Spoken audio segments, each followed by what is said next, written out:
Good They're actually going to evening. expand that next year to 20 teams. I mean, 16 teams. Welcome to another episode of the San Antonio Soccer Roundtable. Just a little bit of pre-show action there as we were getting ready to go. We got a special guest with us again tonight, Victor Villareal, joining us. How are you doing tonight, Victor? Very good, very good. How about you? Doing good, man. Me and Rafa just getting back from kind of a road trip out there to Houston, and then Rafa and Harry got to take the trip out there to El Paso to go check out the San Antonio FC game. So Rafa's kind of been on both ends of Texas, I feel like, but you're used to it with all the recruiting and everything else, right, Rafa? Yeah, that was fun to go one end to the other. Although we got to say that Victor's got the best background with the palm tree in the back, makes me like, wondering what I'm doing wrong in life right now. I'm actually on a vacation with my family. Gotcha. So where are you living life right now, Victor? We came to Port Aransas for the week. Nice, man, nice. We're all doing it wrong, man. Hey. Yeah.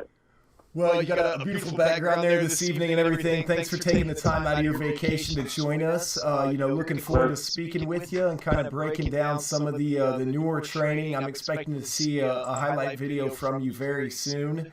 But kind of first, just wanted to recap your season there with Corpus Christi playing in USL League 2. You had 3 games played and 2 clean sheets out of those 3, so you can't really hate those results too much, can you? Yeah, definitely a good experience. We played good as a team. We finished second in our conference. And I wasn't the starter for the beginning of the season, but when I did get my playing time, I definitely took advantage of it. And in those 3 matches, I got 2 clean sheets, and the only 2 clean sheets as a team we got the whole season. So it was good. And the other one you played, looks like here you had a tie as well. I was just kind of interested looking at it here. All 3 of your starts were on the road. Were you a little disappointed that you didn't get more playing time, especially at home, there in Corpus? Because it looks like, that basically mid-June to end June is when your games were started.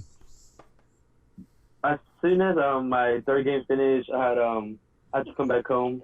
So I was to start working and stuff because I had to pay my tuition for my summer since I'm taking summer classes. It was definitely when I started playing the 3 games, I was going to be the goalie for the rest of the season because our starting goalie got hurt. But I definitely missed some big games, which was like 4 games left. Mm-hmm. But I had to unfortunately come back home. That's why I couldn't play. But it was a good experience with those games. Well, so that's another season wrapped up for you in USL League 2 and everything, but college right around the corner, heading up to NTCC for this will be your junior semester now, if I'm not mistaken? Sophomore, excuse me, man. It feels like it's flying by between my own kids and then seeing all you kids in college now and everything. But last year you mentioned kind of that it was you and another keeper battling a little bit for that starting spot and that you guys kind of split time. Tell us a little bit about the results that you had last year up there at NTCC, playing keeper and everything, and kind of what you hope to accomplish this season. It was definitely good. The funny thing is that the other goalie was my roommate as well, so we had like a good connection off the field, and we would always train together and whatnot. I got 9 starts for the season, and in those 9 starts, I got 8 clean sheets, which was only 1 goal conceded in those games. And overall, as a team, we finished. We're 4 in the nation right now, and we lost in the semifinal of the Nationals, which is tough to the team that won it, which is FEMA, but we could have won it, but things happen. That's what soccer is. Well, and this is now playing in the Nationals at the JuCo level, right, for the college. Exactly. So no wonder why you're a sophomore. Of course, that makes sense. Forgive me for that earlier, but so obviously this season, you guys coming back after losing in the semifinals. Obviously, the championship probably one of those things that you guys want to make it to. What about for you, in your current situation, battling this year as far as trying to get that starting keeper job? Definitely, Corpus gave me a lot of experience. I learned a lot from my first year to now, having college experience as well. Now that I have a USL League 2 experience, some college experience, I was trained with Arturo, which is assistant coach for Austin Ball, and Diego Restrepo. I've trained both of them, and I've trained with Austin Ball, the first team as well. and it was definitely a great experience. Like the atmosphere and the way Diego and Arturo has their drills, and it has made me a better player.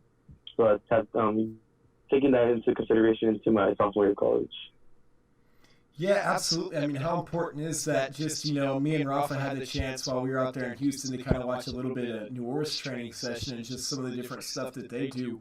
How different is it? How good is it for you to kind of see some of those things that maybe you don't have exposure to at the normal collegiate level or the junior college level and things like that?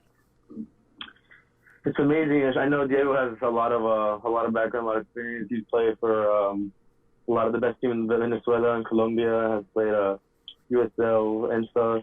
And Arturo's played for USL as well. They've given me a lot of tips and drills to do. And I take 1% out of every practice and put it in my pocket and learn from it from there and on. Rafa, you're a goalkeeping coach in addition to, being a head coach and stuff like that with what you're doing right now. How important is that to kind of have that variety and everything of just different exposure? Yeah, learning a lot of different techniques. I'm sure Victor's will mention that. Learning techniques is a big thing when it comes to a keeper, especially hands, vision and so forth. I was going to ask Victor, it's like, how do you feel about your game? Has it improved working with Restrepo? Like, what are some things that you feel that's made you a lot better keeper now? Diego's always made mention that having good feet is a big part of football now. And every time we do drills, everything involves feet, technical passes, volleys, mid-range, but everything starts off with feet.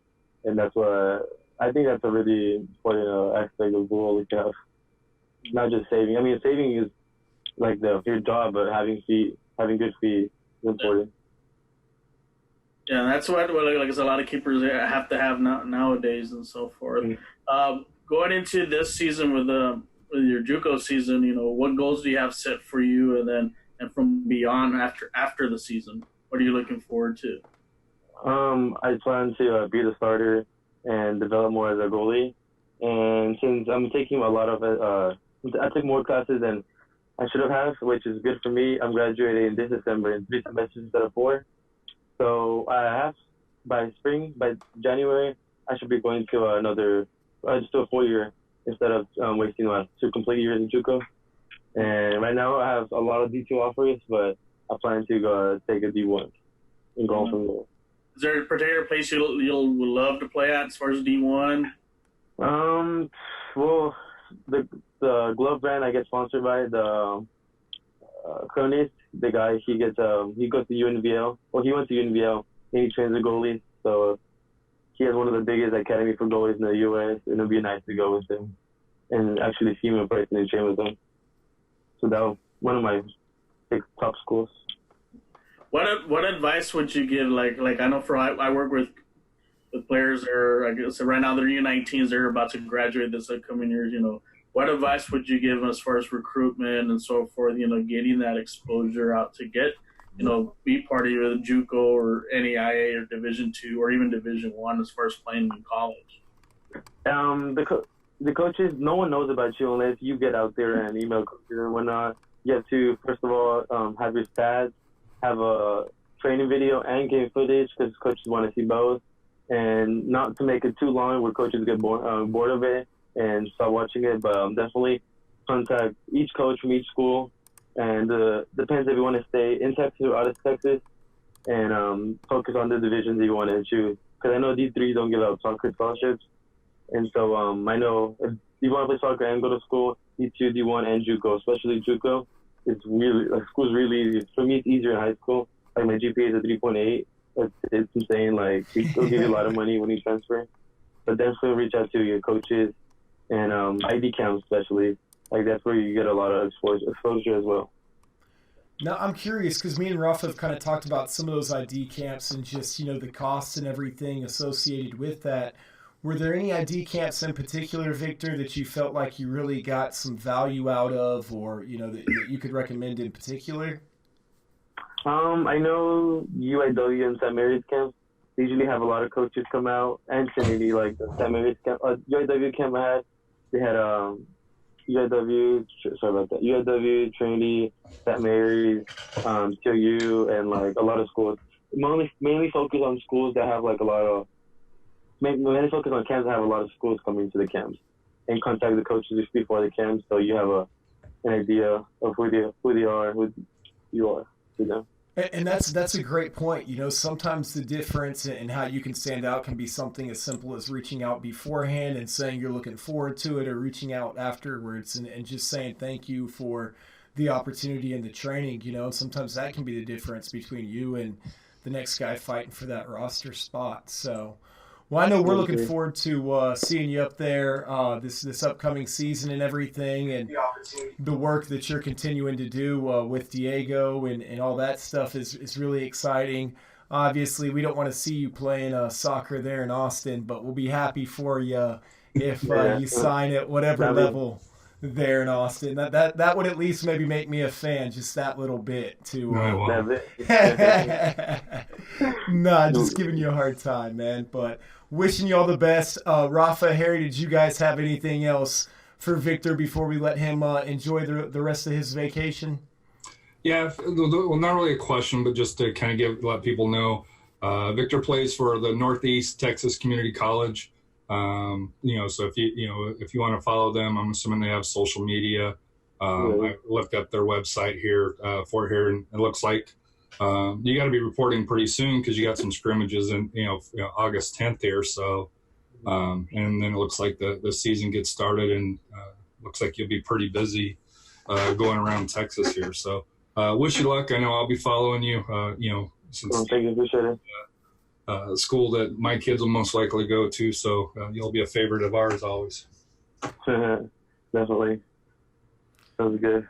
Awesome, Victor. Well, wishing you all the best, man, and we'll catch up with you soon after you get settled in up there in North Texas. Okay, awesome. Thank you, guys. Appreciate it. Thanks.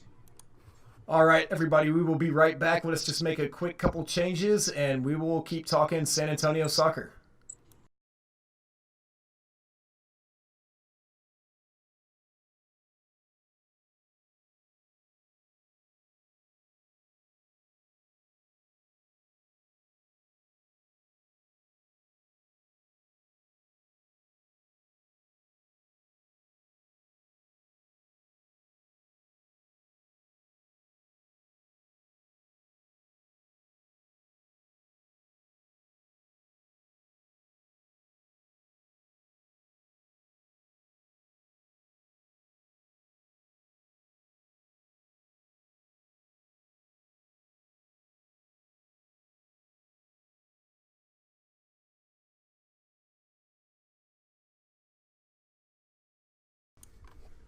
Always good catching up with Vic, wishing him all the best in his upcoming JuCo season. Hopefully, man, maybe another deep run into the playoffs there for them, and maybe make it all the way to the finals this year. That would be really exciting. So happy for him and all the success that he's had from the hard work that he's been putting in. But Harry, I know you had the opportunity. We always like to start kind of with a little bit of the lower league before we get into San Antonio FC. And the UPSL season for the women wasn't over here yet in San Antonio. Do you want to break down that game for us a little bit before we get into the El Paso match? Yeah, so was it Saturday? I think it was Saturday. I think you guys were on the way to Houston. I went out and saw the final between Sporty and Alamo City at the Alamo City Stadium there. I was kind of a little bit caught off guard when I saw the tweet from Alamo City saying, "Hey, there's a game," because I thought it was over.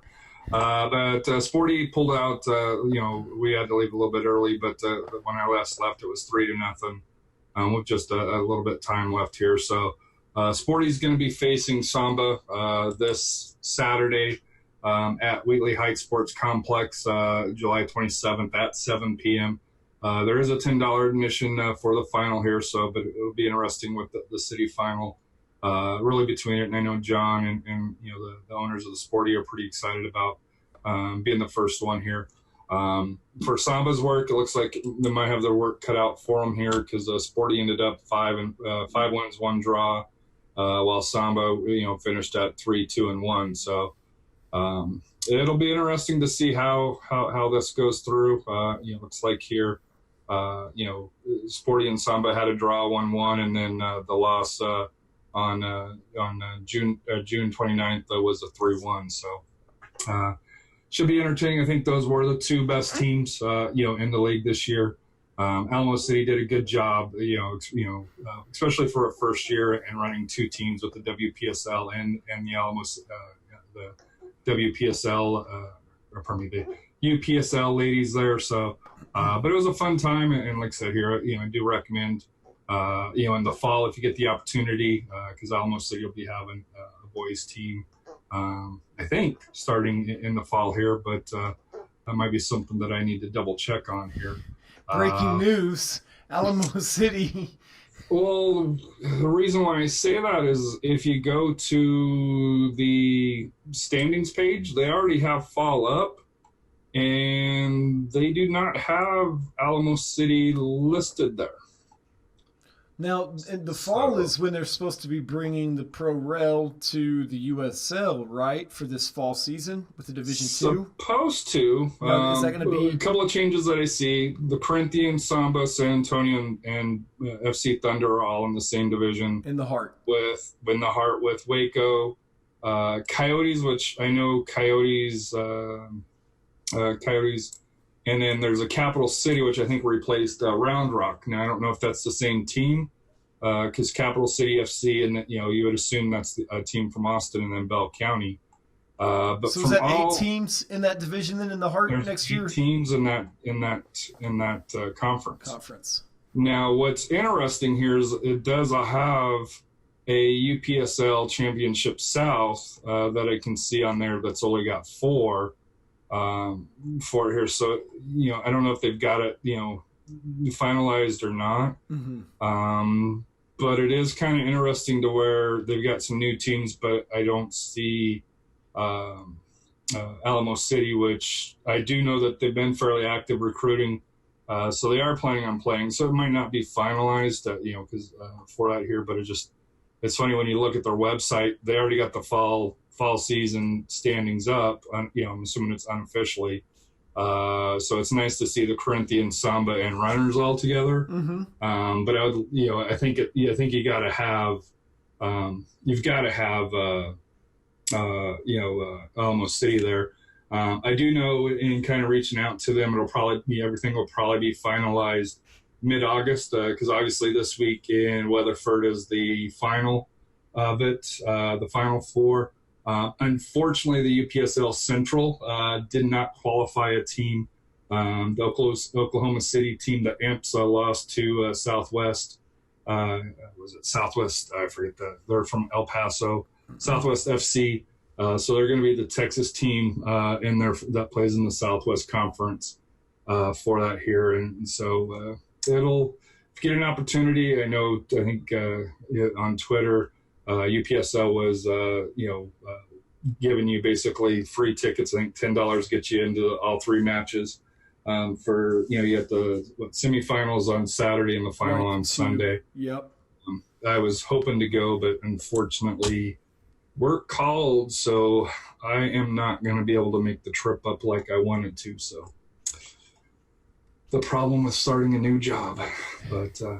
Well, I'm really looking forward to the fall season, regardless of if they're able to implement that second tier like they thought they were going to be able to in the conference or not. I am glad to see, like we had kind of thought we would see, if that is how things wind up, all the San Antonio teams back in the same conference, or in the same conference really for the first time. First time, yeah. Yeah, because of the back and forth that you've kind of had there with Samba and then Corinthians and everything else. So.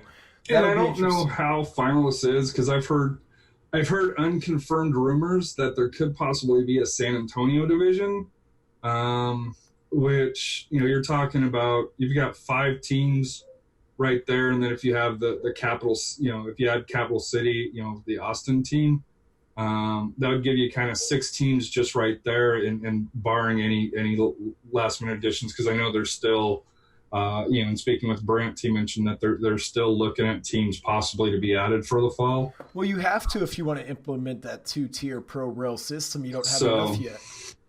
Unless you chop down your division to like a 4-team division, and then do it that way or something. But that's going to be a tough division, I think, regardless, with FC Waco and Coyotes, looking strong there towards the end of last season. So and the runners, and you got to figure the Corinthians will be better as well this year. Yeah. Well, Corinthians were pretty solid in the South, so you add them to there. But, to me, the question kind of comes down to, and this is going to probably be something that maybe in the next week or two, once things kind of settle down at work, I'd like to, maybe put together a little article about what it's going to take to beat the North. Because as much as we tout the heart in the South, the North has just ran over each one when it comes to the playoff season. So, to me, that's the challenging thing that maybe I can reach out to some of the other managers locally here, or even in the South, to see, hey, what's kind of the difference, or what, why is the North so dominant over the South? So,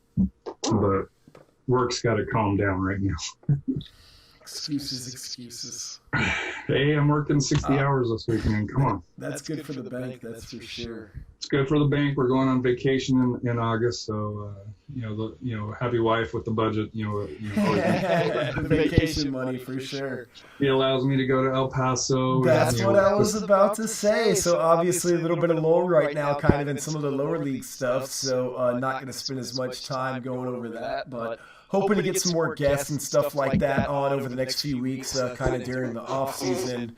Just to kind of take up some of the time and everything and bring you guys something a little bit different.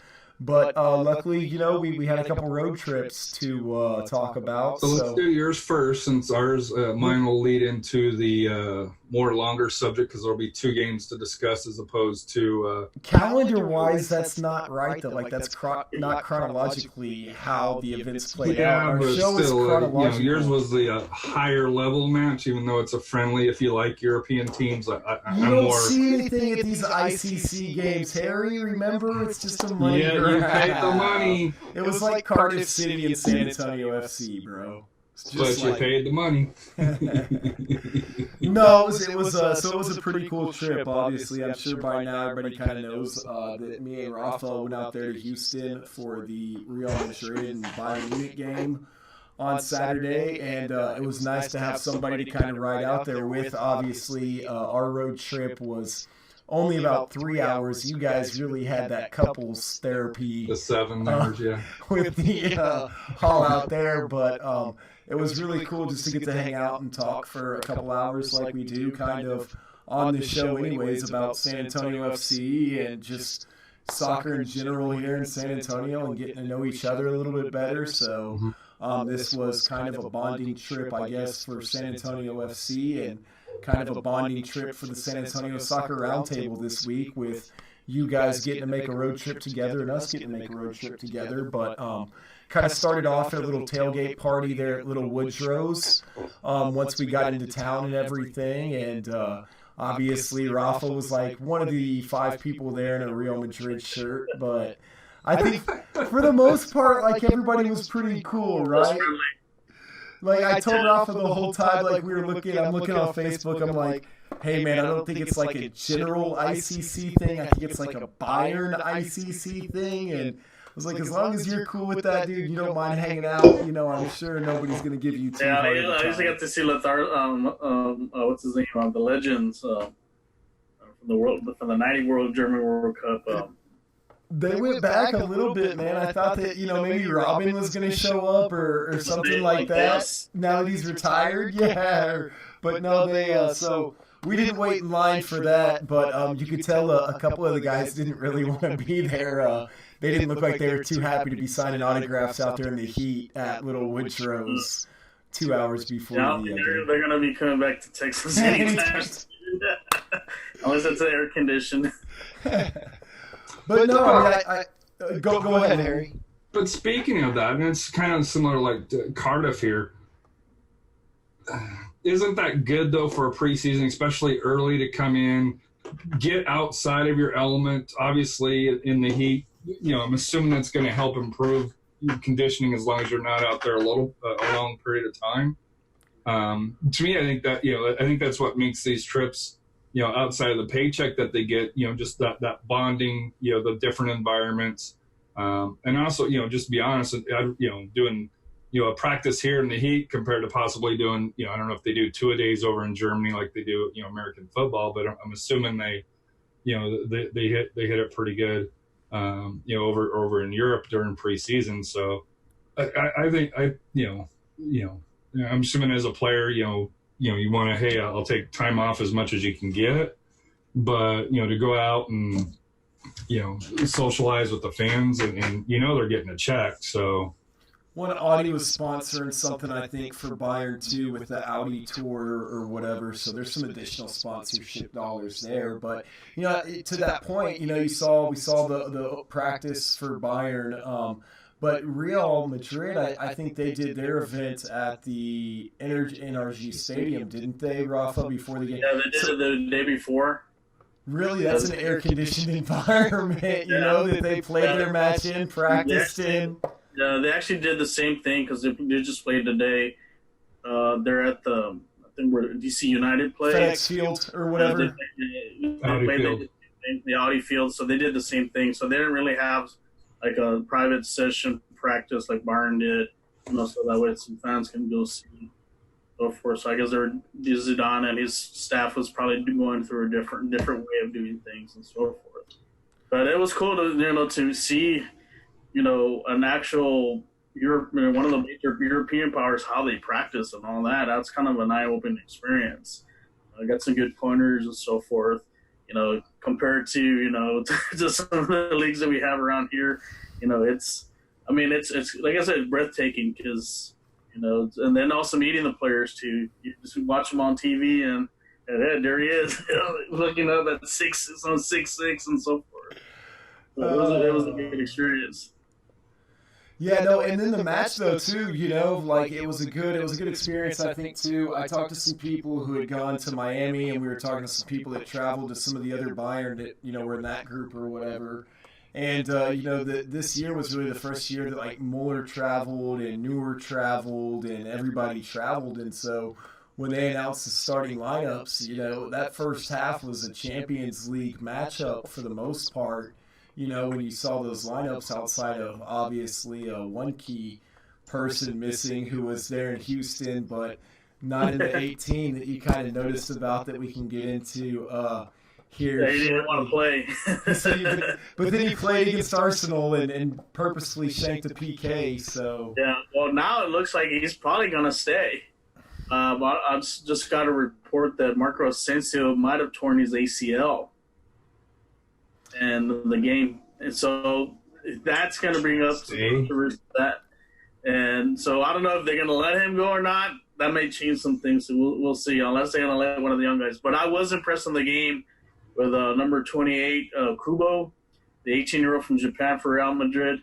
That kid's going to be a stud in about maybe 3 or 4 years. You know what, man? You called that on the way out there. You said that he was going to be somebody to watch, and me and Rafa were kind of on opposite ends, obviously, once we got inside and everything. But he was, for Real Madrid, he was definitely, one of those kids that just even at that level could make a difference right away for them. So I remember you mentioned that when we were on the way out there, and we just kind of watching him during the game, and it was like every touch that he had, it was like an Ethan Bryant, but for Real Madrid level or whatever. 10 times the talent. Exactly. But and that's not a knock against Ethan Bryant. Not at all. But it was a great experience, getting to see the practice. You bring up a question about Bale. There's no way they can keep him, right?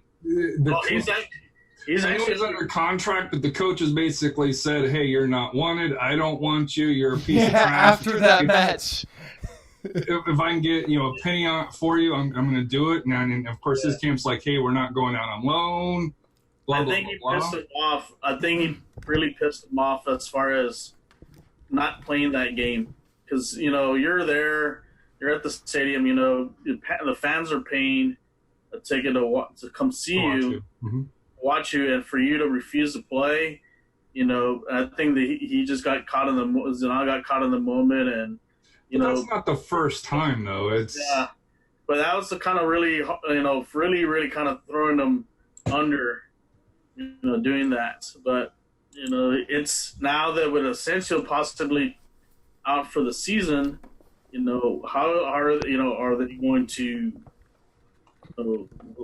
keep him, or there's still the plan? Suppose he's going to go to the Super League in China.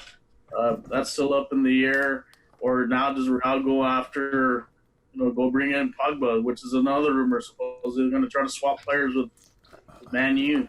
That's going to be interesting how they move forward after this. But as far as the game there in Houston, and you can tell Bayern was in good form.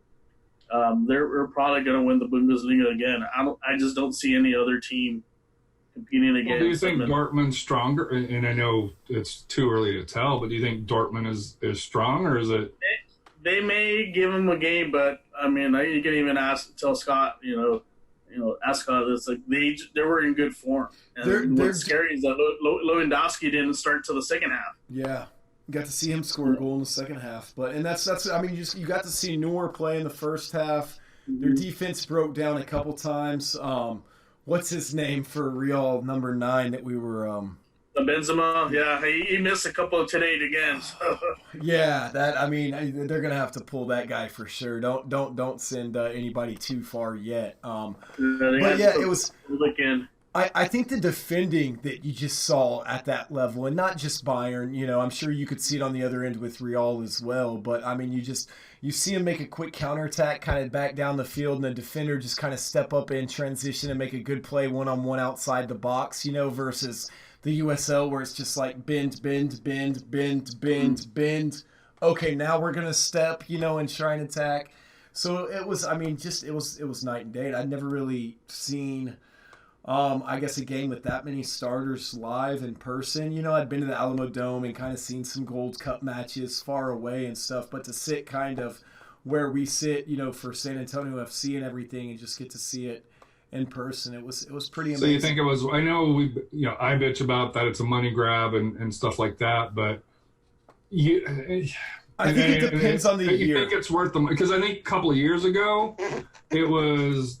The backups mostly playing, but it seems like this year, it seems like there's more stars out there. And I don't know, I know last year had the World Cup, so that's kind of a little bit unfair. Maybe you need to take that year off. If next World Cup's in the winter time, so you don't have to worry about it. But you have Euro Cup obviously coming up. Funny that you mentioned that, because me and Scott met this lady. Was she from Charlotte or Miami? From Miami. And she mentioned about that. And she was worried about. She's gone to a lot of Bayern events and games in the past, and a lot of the other stars didn't come. But I guess because they're not playing in the European Cup or there was a World Cup, this allowed them to, bring the stars over here. For sure, next year you're not going to see those star players because they're going to be playing in the Euro Cup, the Euro Championship. So you'll see a lot of the backups. So this was like the good year. I think that's maybe something the ICC needs to kind of realize, hey, maybe we need to space this out. Every 2 years. That way we can bring the star players, because, for example, like Real Madrid, the one that was missing the most was Casemiro. He just played Copa America. He was missing there. So, and I'm sure there's some of the Bayern players that play for Brazil or for any of the other South American teams. They're probably still on vacation still, and probably reporting this upcoming week. So hopefully maybe ICC can look into that. Yeah, it is kind of, so the prices were kind of, tickets were pricey. My only thing is, is the merchandise. I wish they would sell more geared towards the game, not more towards the teams. Looking for some like scarves that have both team names on it, because that would have been a good little memento to have and so forth. Yeah, they didn't have, that's kind of what we were looking for, was like a commemorative scarf where it had both teams. 50-50. Kind of sort of like they did for, I think I have one from something, but they didn't really have any scarves. It was just either the Bayern ones or the Real Madrid scarves, and then the only ICC gear they really had was the T-shirts they wanted $40 for that said ICC and then had 8 teams on it, their logos. Do you think that's the reason why, though, is because it is a special event? To where it's not really league, maybe it's like a licensing issue with the different clubs and stuff. Use on it and yeah, that could be. Maybe they didn't want to have to deal with the hassle of paying Bayern, a royalty for using their logo and Real for using their logo, and just figured they wouldn't make anything. But that's kind of what these things are all about, right? Is just creating merchandise and things like that you can sell to try and make a buck. There was the whole city of Houston out there selling gear, trying to make a buck on the way into the stadium. And the way out, too. It was a lot cheaper on the way out, though, for the Real Madrid gear than it was on the way in, I think. But one of the things as far as like the training sessions, that I was really impressed is just the organization, how they do things, the routines, especially the one-touch play, which we don't really see too much in USL, even in MLS too. This is like the cream of the crop as far as athletes, as far as training, and what you see on TV is like I said, to see it firsthand was great. And that's something, I think any kid would want to envision, and hopefully one day playing in that level, you do have to work hard to get to that. But I was honored to watch it. It wasn't my team, but it was an honor to be there. At Cousins are all mad. They are Bar fans. How'd you get to see them? Well, give me an autograph, blah blah blah. And so, but it was an honor. I'm glad we got the invitation to see them, and hopefully again I get another opportunity to see another elite European team in action. Yeah. So you got another trip before we hit our trip here tomorrow. I believe the yellow flag in the background is going to be visiting H-Town and the Dynamo. Yep. In another quote-unquote cash grab by some marketing. So thoughts on the League's Cup and the possible changes that are coming with it? Yeah, the League's Cup, we're looking forward to it. Yeah, I did look at the ticket prices. Wasn't too bad. It was more of the fees, which surprised me that the League Cup was charging an $11 fee. I don't know what they use those $11 for. Maybe for the balls or for Harbor. Yeah, I guess he wants to stay rich. But I am looking forward to Club America and Dynamo. I'm sure Club America is probably going to. They want to win They want to win everything. And actually, I did hear Giovanni Los Santos will be starting and playing in that game. Oh, nice. So we'll see what kind of progress he has made since switching from the Galaxy to Club America. So I'm looking forward to it. I'm sure it's going to be a sellout game because you're probably going to see more yellow than orange. Of course. At the game. So, and the way they have it set up is it's weird that all the games basically are going to be in the U.S. Mm-hmm. Even if the two teams are from Liga MX, they're either going to play, I think, in California or they're in Houston. And then the final is going to be in Las Vegas. Nice. I think it's September. And they did come out with a report today. They're thinking of expanding out to 16 teams, but the format's going to be a little bit different. I think they're going to get the top 4 teams from Liga MX and the top 4 for MLS to go straight to Champions League. And then the next 4 or 5 below them are going to be in that League Cup. Kind of something like the Europa almost? Or the Champions League and then the Europa Cup, your Europa League. So I think that's the direction they're going. And that one, like I said, that one is going to have 16 teams starting next year. Do you think they start to expand it out more to, let's say like Costa Rica? And I know some of the quality in the Central American leagues, are we'll say our USL level at best, or USL championship level. And I know it kind of varies, but for that. But do you think that will be something that you'll see down the road, or you think it's mainly going to be a Liga MX, MLS competition? According to the article, looks like it's just going to be Liga MX and MLS. They're not going to include anybody else. I think one of the main reasons is MLS wants to kind of close the gap as far as, I guess, talent-wise and play-wise. So hopefully maybe one of the MLS teams wins the Champions League. That's going to take some time. Harry couldn't hold that in. Well, how MLS does it is by removing the stupid salary cap. If you let teams spend what they want to spend or what they can spend, then you're competitive. But when you got, was it Club America or was it, what's the other one, Tigres? Tigres, Monterrey. Well, Monterrey just signed a player from Tottenham. Well, because I think Houston or Dallas's entire salary is $5 million or less, kind of somewhere around that. Like now there may be bonuses and stuff that bump it up, but typically their base salaries is around $5 million. And from my understanding, there's, that's a fraction of what, teams are paying, in Liga MX at this time. Yeah, that's probably like two of their best players as far as their salary right there, compared to the compete with that. Yeah. And that's something that they're going to have to change in order for them to compete. Mm-hmm. They're going to have to do that. And having those designated players is not going to help, give the Devils due like Zlatan. Yeah, he's good, but if you go up against Monterrey, he's going to go up against Monterrey or Tigres or America. They're going to shut him down because they're going to have 3 or 4 guys that can do it. That's on his talent, yeah. That's on his talent. So, and that's the thing is one of the things that they're producing as far as Liga MX is our players that are going to Europe. So there's a big discrepancy as far as the talent level. Going like Edson Alvarez, he used to play with the Club America. Now he's going to go to Ajax. So that shows you right there that MLS has to do some catch up. If they're going to compete, get rid of the salary cap and start spending money and make it an open market. Make it an open market because that's the only way you're going to compete. Well, I'll say this, and this will be my final subject on it. 538 does a team ranking of the teams here.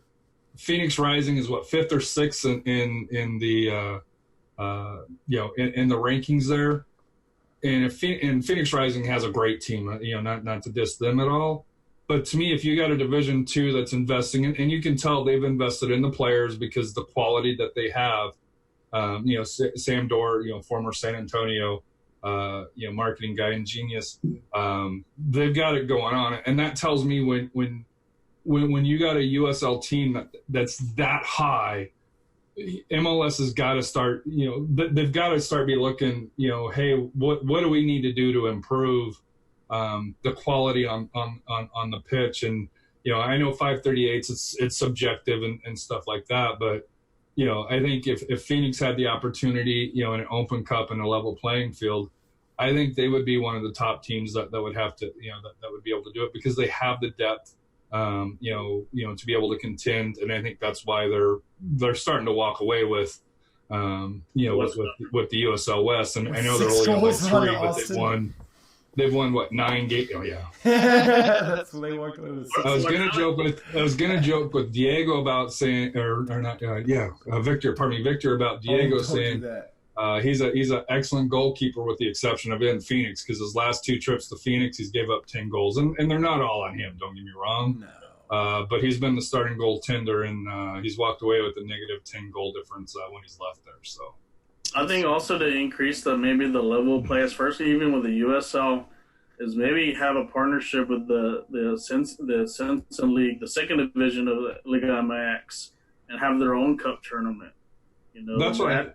That's something would be great. For Edwards has talked about that. So I think this first year here it's going to be more. And this is going to transition into USL news here. So a couple of big things have came out. Jake Edwards has talked about having a cup with the lower leagues with USL between League One and USL Championship, but he's also open to having some sort of competition with Division II in Mexico, which I think would be great. The other big news that the Athletic came out with an article this week that USL is looking at possibly on pushing the MLS 2 teams down to League One, and that's gonna be a battle. We'll just leave it at that because I see both sides of it because I don't know if people realize this. But the USL show did a great podcast this week over it with Phil and the gentleman that wrote it here. I'm trying to get to that here with Sam. Now I'm going to chop his name. Stejskal, Stejskal. They did a podcast. So right now USL selling franchises for $9-10 million, where MLS 2 teams did not pay a fee to get in. League One entry fee is about $1 million. So if you could drop those 9 teams down, and possibly some other independent USL teams, I think like Tulsa as an example, possibly Charlotte, Charleston. I know those both have great histories and stuff like that, but they're more of the lower spending ones. That opens up an additional 8, 9, 10 spots at $10 million apiece. You're talking about $90-100 million for the league in possible entry fees. That's why it's coming down. So it'll be interesting because the MLS and USL contract ends this year. So it'll be interesting to kind of see how this plays out. To me, there's different things. You got teams like Tacoma that's investing in stadiums, Real Monarchs that are investing in stadiums. But then you got teams like New York Red Bulls 2, which have been the playoffs quarterfinals, but draw 700 people. So it's one of those kind of happy balances that I think for USL and MLS, because let's be honest, I think this could be one of those fights where you're going to see where each league has different goals for it here. So just because the NASL isn't around doesn't mean the silly season isn't going to be silly, because there is a battle that's going to be arising, and this time it's going to be USL on USL. So stay tuned on that. But if you do get the chance to listen to the USL show, or if you have a subscription to The Athletic, please give that a read. It was an excellent article by Sam and Phil and Sam also did a great job on breaking it down, going into a little bit more detail for that here. But that brings us up to our trip. Safe travels. We had no major events on the way, so no ice cream spills in the car, so I was happy about that. But we got to see El Paso, and I thought the stadium was all right. They got, we have the sandbox. They got Hammer the Pitch. The flag's awesome. I got to give it. That's something that they have. Have you seen the flag? I heard about the flag. I haven't seen the flag. I heard about the flag. Anna's got one. I gave mine to Anna. We'll have to give. I'll show you. It's awesome. It's something that SAFC needs. It's any team should do. Like at the start of the season, you can do it. The only issue that I have is with SAFC and Toyota Field. I mean the sandbox. If they would allow it back in, because it is on a 3-foot stick, something like that. It's not a plastic. It looks like a straw. Straw or something, but it's. I think they would allow that. I think they will allow this because it's plastic. Oh, okay. It's like the little ones. It's not like wooden. Yeah. Yeah, no, it's plastic, but still, you know how security is on large items that don't fit in a 12 by 12 inch, 12 by 12 bag. So, but no, we got to see El Paso, and I think going in, we all thought, hey, a tie would have been a good result, and instead they walked away with a pretty, in my opinion, a pretty convincing victory. Frank Lopez was the star. Matt Cardoni did, had a couple of great saves that I thought were even better than the ones in Orange County. We were fortunate enough to stand in the area where Tim was, and when Frank scored his first goal, I yelled to Tim. I was like, "Good job, buddy!" So with the signing, and you went back. But your thoughts on the trip there, Rafa, and the game there?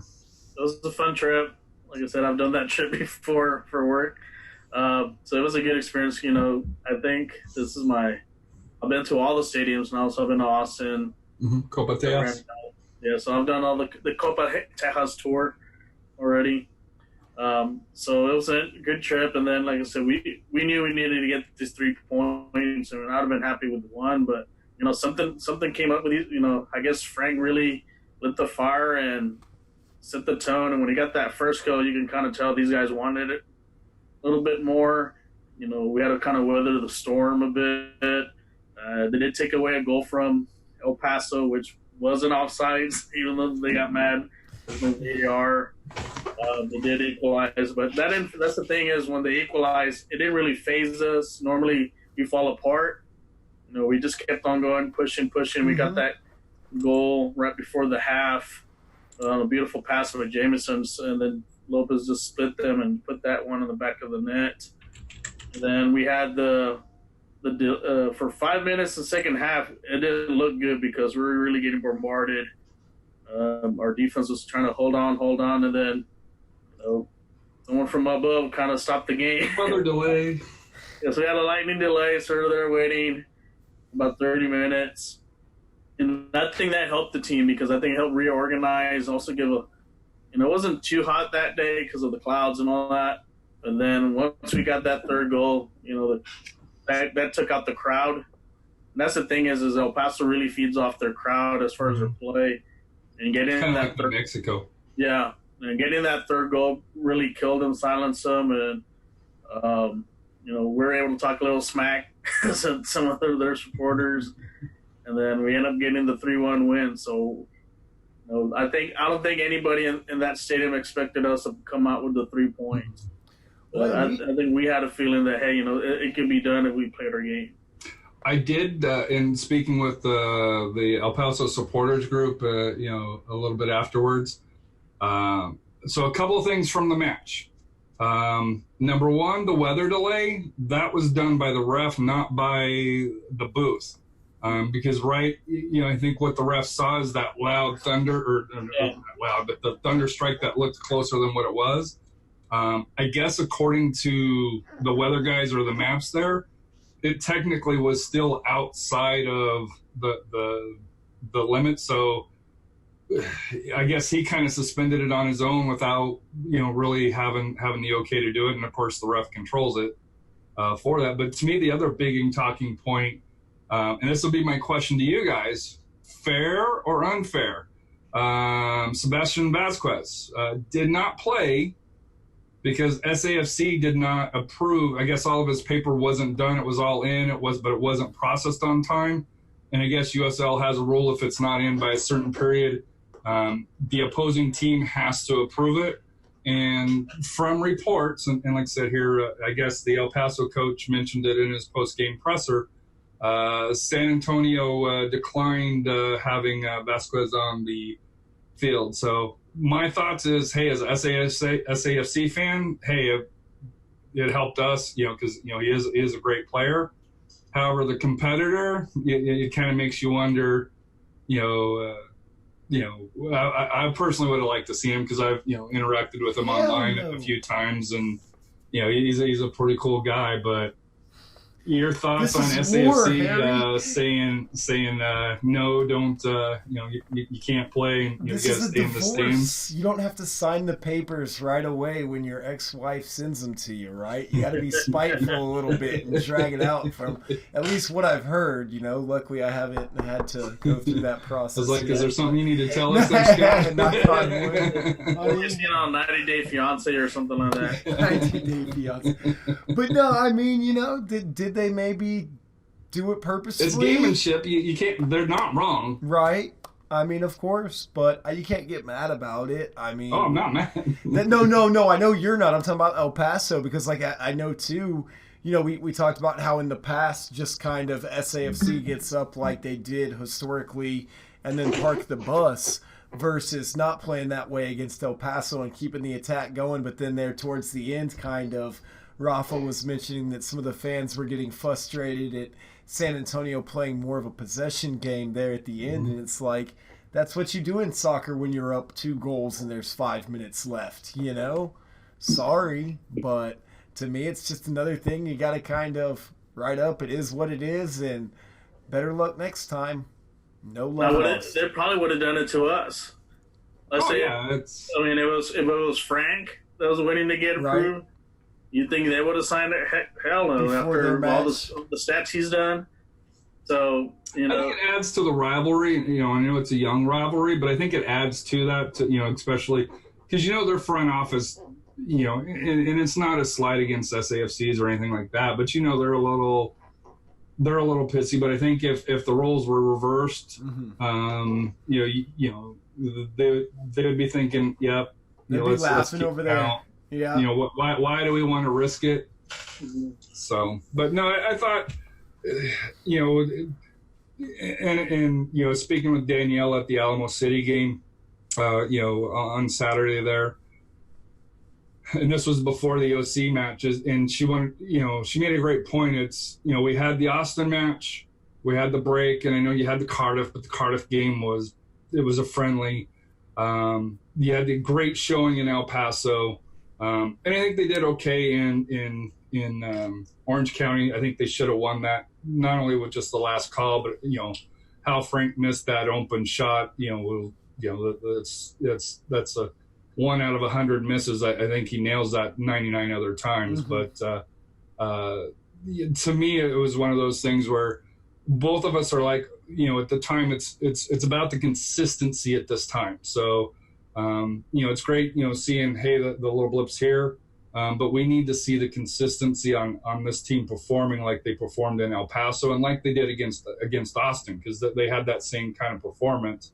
But we need to continue to see that for the next probably 3-4 games before you really have that full confidence that the team is back. Or, because I remember last year they had a good run and then they just collapsed down the stretch, where they got the hopes up and then. Yeah, in the last few matches that they still needed to win. It just folded like a cheap tent, yeah.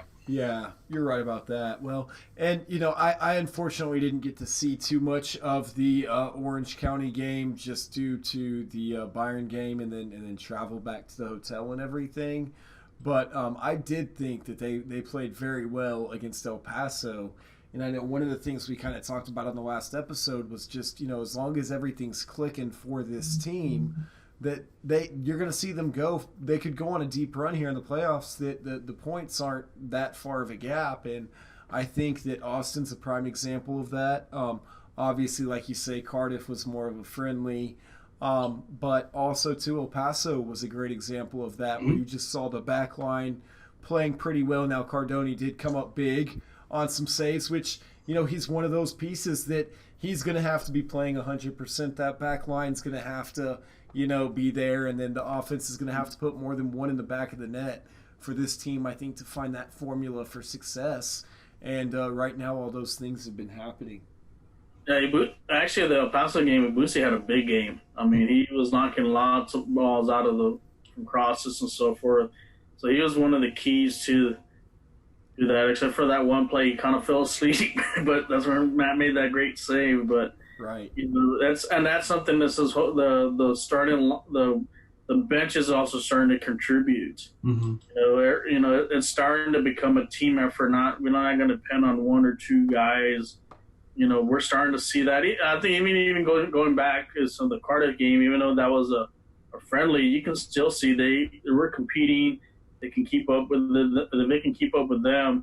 They can keep up with any team. And then, that all started, like I said, out with the Austin game. So we're looking forward for this Saturday's game against Salt Lake. We can get those 3 points. We're really back in it. And, we could end up being in the top 8. So we're in striking distance of that 4th spot. That's something me and you, Scott, that we talked about. Mm-hmm. We can get that 4th spot. We in really good shape. I know we're not going to catch up to Phoenix top 3 doesn't look like Fresno. Yeah, top 3 is done, but between 4 and 15, separated by 6 points. That's how silly the West is. But here I have 2 questions here for you. Okay, and I guess they're the same questions. Barnby and Ever both started on the bench on both games. Thoughts? I think they're starters. I think you got to have Lopez. I think both of those are starters, especially Barnby in the midfield. I agree with you on Barnby in the midfield. We kind of speculated when we saw the Lopez signing, so who's going to sit? I think you kind of posted that question, and when San Antonio FC came out with that starting lineup and you saw Guzman on the bench, I think that kind of answered that question of who's going to sit for Frank Lopez. And until they kind of figure out with their different formations and how exactly they want to play the personnel for that, because against El Paso, they kind of did it a little bit differently. Ralph was explaining to me that you couldn't really see on the television with how they were playing their formation. So I think right now, until you really kind of figure out what those top 3 are going to look like, and with the success that you're having right now with Jamison and with Lopez in there, how do you really not have Guzman on the bench? I mean, I think maybe now I guess to get Guzman in is switch the formation. I mean, go through a 3-5-2 with Lopez and Guzman as your forwards, and then in your midfield you have you pretty much can have any combination as long as you have Pekka's there as our holding mid. You can't go wrong with either Pirano, Jameson, Billy, Barmby, and even Gomez. So he may have to go switch up the formation again because we're playing with a back three, which is fine. And I think they're going to custom playing with three defenders. But I think now with Lopez, I don't think you want to get ever in the game. Mm-hmm. I think having those two up front and then switch into a 5 midfield, I think that can accommodate. And having two or top forwards there up front is going to cause a lot of problems. Maybe that'll also motivate Ever to kind of get it going too. Say, hey, if I don't start producing, I want to be on the bench. Well, I think you got to have Lopez in just because of the speed, because he brings in that dynamic that we've been saying has been missing. But I think Ever, with his creativity and his experience or his wiliness, mm-hmm. I think it's hard to keep on the bench. And to me, he's got. I'm not saying he's Rafa, but he's got that kind of that leadership that and I know Rafa's more of a firebrand, but when he's on the field, he brings a different level, in my opinion, on there. Maybe that's a situation that we do need to play a 3-5-2. Have those two up top. Like I said, have Peck as a holding mid, and then the two attacking mids. We can have Barbie and Pirano, and then on the outside we can have Gomez and Forbes, Billy, or even Jameson on the outside. Mm-hmm. So I think we can really play with the lineup a little bit more, but they're gonna have, I think, switch it up to a 3-5-2. I think that's the only way you can see both of those. That's the only way it's going to work, because I don't think a 3-4-3. I don't think Ever can play on the outside. Right. Mm. I don't think he has the speed unless you move Lopez outside, which might not be a bad thing, because he'll be more creative and have more space to create those one-on-one situations to shoot. But then who are you that's benching? Another option you can look at. Because obviously you got to sit somebody, and I don't think they're going to sit Jameson right now with just kind of the streak that he's been on lately. And so, Gomez, I guess, just coming back from injury, we'll have to see how Powell plays it. But yeah, I think a formation change would almost be the best way to kind of implement both of those strikers. Yeah. Then also you have like Gallegos and also the Ethan too. I think the 3-5-2 would probably be benefit for them. True. In the mid. So it's a lot, or like I said, you Gallegos can come in for either Lopez or Ever up front. But I think that's the formation they're gonna have to probably switch up to get our best players out there. The one person that I'm hoping to come back, and I think he's probably the missing piece here. Right now they're running LaHood in the back, and as we saw in El Paso, he kind of covered on the back line there. But when Mo comes back, I think you put Mo and Green, Mo playing up a little bit more, because as we saw, he can play in the midfield kind of on there. But I think you need that one, in case you need to have switch to 4 in the back, like they did a little bit against El Paso. I think Mo's that one piece in the back line. And I'm not saying LaHood's doing a bad job. I thought he did pretty good, but I think Mo's brings a little bit more of that speed. He's a little bit bigger, not as easy, and to be able to be able to push around a little bit. And I think he would help solidify the back line, where I think LaHood, he does a good job, but obviously he's more of that defending midfielder for that here. So hopefully Mo will be coming back soon here. But I do have a question here. It's from Chris Walker here. He does the Seek and Strike podcast there out of New Mexico United. So he asked, his comment was pitch conditions. Toyota Stadium reminds him of Venice Beach, of course, the cheap shot. But everywhere else, the SAFC has been playing way better. Why do you think they were losing on the road so much? Looking back now, and they seem to be playing better at home in the sandbox. Why is that? So thoughts on that? I think that's debatable. I mean, I know we kind of had the article out there from Chris Hockman, and I know that Aaron Marvel has posted kind of too the difference in night and day in the two teams here for San Antonio at home and on the road. And I don't know if it's really been a case of two teams this season. I feel like, that's maybe more a coincidence than playing on the road like that. They're not a very aggressive team on the road, but then again, they haven't been playing very aggressively at home. So it's like, I think every reason that you can think of why they haven't really been successful on the road, you could almost make the same argument that the performance at home, other than the last few games that we've seen here that they've played at home where they've started to turn things around, I think those last few games just happen to be at home. I mean, obviously the game versus El Paso where they played really well, that was on the road, so I think San Antonio FC's problems come a lot from just more teamwork and lack thereof when it comes to communication. I think you have a lot of individually talented players, and I think that it's just taken them some time this season to really gel as a unit with the amount of turnover that we really had last year. I don't know how much of it I think is on the road versus at the Sandbox. I think you can tell the difference on this game that for the El Paso game, we were the aggressor. Mm-hmm. I think they realize that, we can't be passive anymore. And I think, and Harry, I think you mentioned that we have about coach rolling the dice. We have to start rolling the dice now. And I think the first dice was rolled bringing Frank in, and that just sparked everything. And hopefully, like I said, bringing in Moses once he's healthy, this could be something that, we're hopefully peaking at the right time, like towards the playoffs.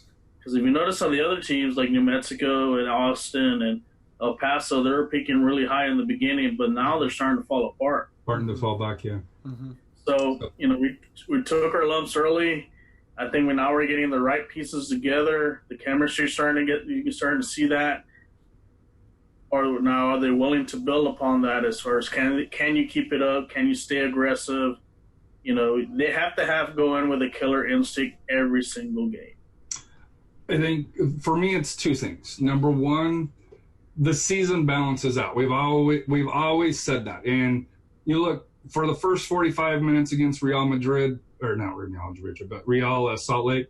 They were up 2-0 in Salt Lake. They're short of a 5-minute period where they got 2 PKs, and which got really Salt Lake back in the match. They were the dominant team, in there. Fresno, they had a couple of calls that probably were debatable, against that. So outside of the RGV game and the Austin game, which the Austin home, which was real close, but on the road, during league play, not counting the Open Cup in Austin, they've been very competitive. They've been unlucky. Mm-hmm. So you have to start to think that maybe that's going to start to turn around. I know the call at the end against Orange County, which I think has been shown that the reason why it didn't go is because it was offsides, and Frank it looks like was offsides for that here. So, but the calls are going to start to balance out. You're going to see. I think you're going to see a little bit better results from SAFC on the road. But I think the biggest reason why, and me and Rafa was talking about it at the game there, is I think Coach Powell has no choice. You can't play for the tie on the road right now.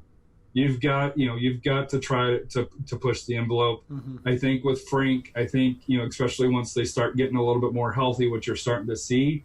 You're going to start to see the quality of SAFC starting to rise a little bit, where other teams are starting to get snake bitten by the injuries. And we all know pro refs, they do a good job, but some of the calls are just head scratchers and stuff like that. But it balances out. That's the thing that, as fans, typically if you look at the season, SAFC is going to get some calls that maybe they probably shouldn't have. It just seemed like at the start of the season, like I said, 2 episodes ago, they couldn't even get out of the bed without falling down. Where now it seems like they're able to get up, go to the bathroom, take a piss, and start their day. We just got to see if they're going to be able to finish the day on a successful path. Well, it's definitely going to be interesting to see how the season finishes off and everything. Important matchup this week, as you mentioned, Rafa. 3 points here could put us very close within that playoff spot, even for the top 10 within the standings. So it's never really been a question of, are we mathematically still eligible for the playoffs? It's always been more a question of, can we get our shit together and actually start playing like a cohesive unit and make the playoffs? And it seems like San Antonio FC is starting to answer that question. So we'll see what they can do this week. But let's just do like a final thoughts, final minute. We've kind of already ran a little over, but we'll just make this episode a little long and try and get back to it again next week. I'll start with you, Harry. For me, like I said, if you get the opportunity to go out to the UPSL match at Samba, unfortunately, I don't believe I'm going to be able to make it out due to the prior arrangements here. The ladies do deserve it, but these are the two best teams in San Antonio for the ladies here. And I hope for the ladies game that they are able to, expand or, maybe consolidate a little bit, as we've kind of talked about, maybe into, one league. But if you're not, I'd love to see UPSL kind of expand a little bit more. We've talked about UWS. They're more of a national league, so I'd like to see them develop a little bit more. Maybe a team in Oklahoma or, New Mexico, that type of stuff, to where, it can become more of a national and you're not just talking about 4 teams. So for the ladies, we're coming off of a great World Cup cycle. TV ratings are, even now, I guess, the ESPN match that they had, set pretty good, TV, records here for the ladies here. Hopefully, we can go out and go support them. I know John, has done a heck of a job this season, with the ladies getting the team on. And, I know the sporty ownership has as well. I don't know the name of them. I think Scott may know that. But to me, if you get the opportunity, please go out and support them. And then look out, we're going to start to transition to the fall for the UPSL. I know that's kind of my baby here, which I'm looking forward to, and and to see what kind of changes that are going to be coming to the Central. And like I said, as we talked earlier, I guess we got to root for Southwest FC because they are a Texas team, but they're from El Paso, so again. I think they're still in New Mexico. So they're in the Mountain Time Zone. That's New Mexico, right? All right. Well, what about you, Rafa, Mr. Man of the Road? Well, looking for tomorrow's game with Club America. See if they ruin the Dynamo's party. Oh yeah, Won't be hard. Yeah, we'll see how Gio plays. Like I said, hopefully he'll get back to form, and hopefully he gets a chance to also play with the national team later on. But I am looking for Saturday's game against Real. Hopefully we get a big crowd, since we've done pretty well the last 3-4 games. Mm-hmm. I think we really need to support the team, get rowdy, intimidate Real, and I think we're gonna pull this one off with a 2-0 win. Ooh. And be in striking distance. I think the guys are gonna have a little chip on their shoulder, losing that game over there. Mm-hmm. I think they're not gonna allow this to happen here at home, and we're gonna pull it off. And hopefully, like I said, the refs don't screw this one up. So I guess the question is, and this will go for you, Scott, what will the pitch look like? It's got to be better by now. I was just going through some comments real quick before we call it a wrap. Thomas St. George, wish we had Lance healthy and Bruce back. Refs suck. Sound is better tonight. Thank you, Thomas. But the pitch has to be better by now. I mean, you've had, you knew about it for 2 weeks before the Cardiff match and how bad it was. You've had the 2 weeks now or whatever really since then with the El Paso game and the OCSC game. If it's not back to normal shape, I mean, hell, they had probably the stadium there at Energy ready to go in the amount of time that they've had now to prepare Toyota Field to lay new grass or whatever the heck they need to do to make that surface playable so it's not an embarrassment. But I fully expect Saturday Toyota Field to look like its old self again. Mark my words. Don't make me look bad, Susie. This has been another episode of the San Antonio Soccer Roundtable. The Sandbox Part 3 or 2 or 3. We out.